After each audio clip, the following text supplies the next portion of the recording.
Hey, welcome back to my channel, everybody. This project, we're going to actually be jumping back to the BMW E39 528i.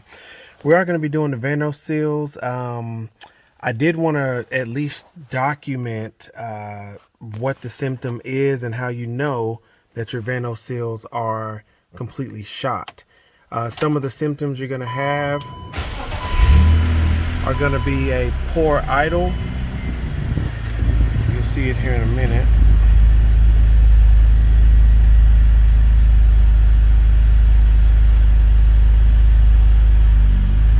There you go. So you're getting a rough idle. This is going to translate to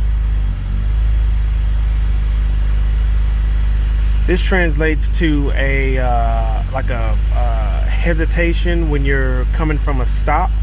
You'll be trying to, apply power to get out of first gear, and you're going to get a bog down. And this is how you know. So essentially, I wanted to just kind of put out there in the ethos what the symptoms look like of the bad Vanos seals. I'm not quite certain I'm going to do a DIY right now, but just wanted to show you guys erratic idle.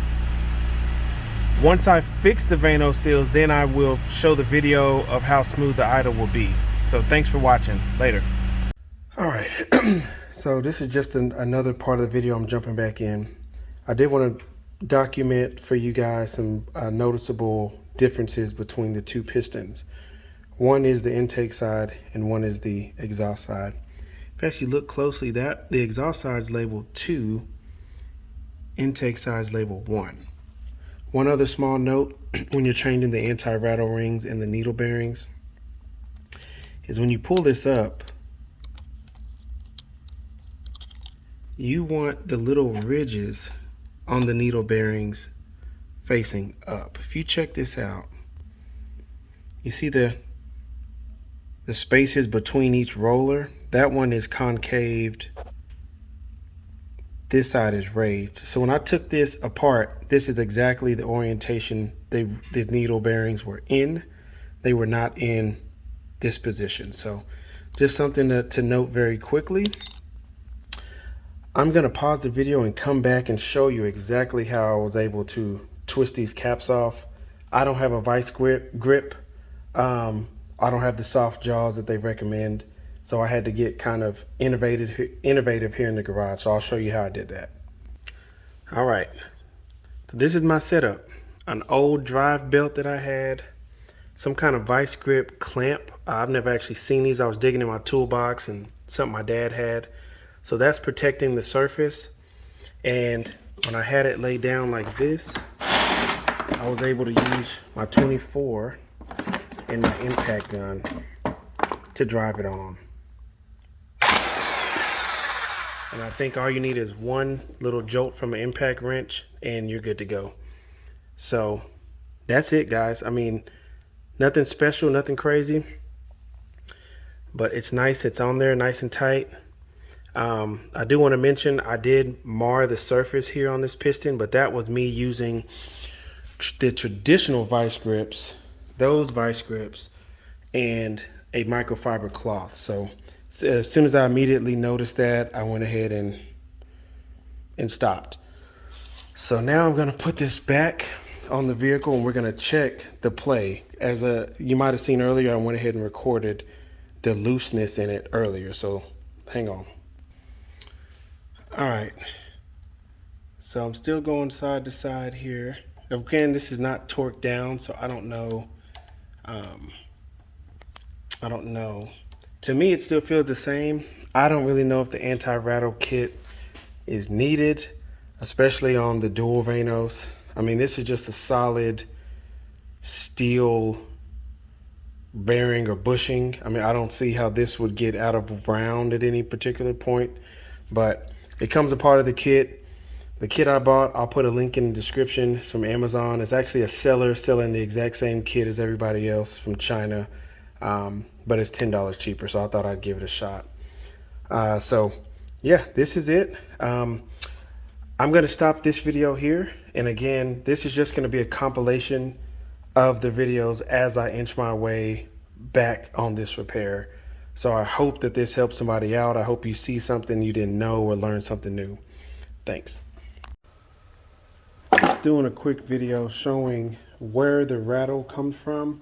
By the way, this is the 2000 BMW 528i with the 2.8 liter M52TU. But I put the little piston from inside of the Vanos. That one is the exhaust one. But I put it onto the camshaft so you can see exactly what's going on. So there's videos all over YouTube that will let you know how you know these seals are bad outside of the performance issues. But when you put this back into the piston, there should be some resistance. So I'm not getting any resistance, therefore these seals have just flattened out. But one thing I want to show too is, you know, I have this screwed back on and tightened down, but what you can notice, that is where your anti-rattle kit bearings will come into play. So as you can see, forward and backward, up and down, and lateral side to side movement. So when you're starting your car, this is exactly what you're hearing. In addition to the seals not sealing correctly, then you're getting your drop in RPM or loss of power. So I'm going to be addressing that. Again, this isn't a DIY video because this is my first time doing it, but I did just want to kind of highlight some important points while you are attempting this repair.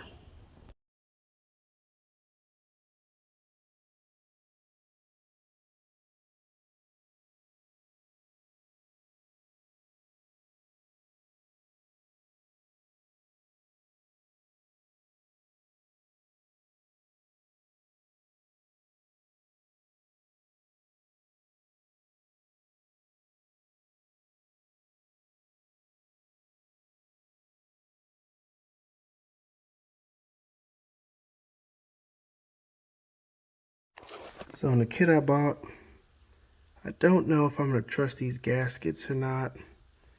You know, they just, for starters, this little cutout here is narrower than the OEM cutout here. Let's see if I can show that. I mean, this is off by just a hair. But when you're putting this, you know, when you're putting it on here, see how it moves around?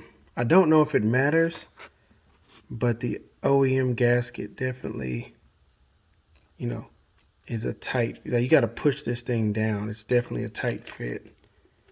So I'm just going to reuse this. It doesn't look like it's bad at all. The only gasket I'm questioning is that one down there, because it looks like it's probably been leaking right here. So I might be forced to use the gasket that came with the kit, but I'll make that call here in a second. So just be careful. You know, I know it's a bunch of new parts, but you know, you don't want to create a headache for yourself. That's for sure. All right, welcome back. We have changed the Vanos seals and anti-rattle. So let's see, this will be the first start. So I'm expecting some kind of error code, check engine light, something. To my understanding, the Vanos has to fill back up with oil. So let's see what we got.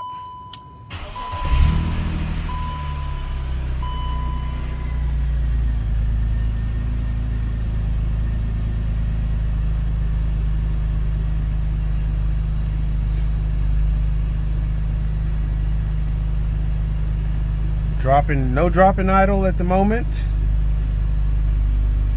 So I'm gonna let the vehicle warm up and sit. So I'll be right back with another video to see how it is after, you know, after the vehicle's warmed up here. So we'll be back. All right, we are back, warmed up.